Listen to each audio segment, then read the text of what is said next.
একসময় আল্লাহ একা ছিলেন, আর কিচ্ছু ছিল না, হুয়াল আউয়াল, তিনি প্রথম।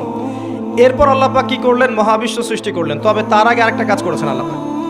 আল্লাহ পাক কলম সৃষ্টি করেছেন। কি করেছেন?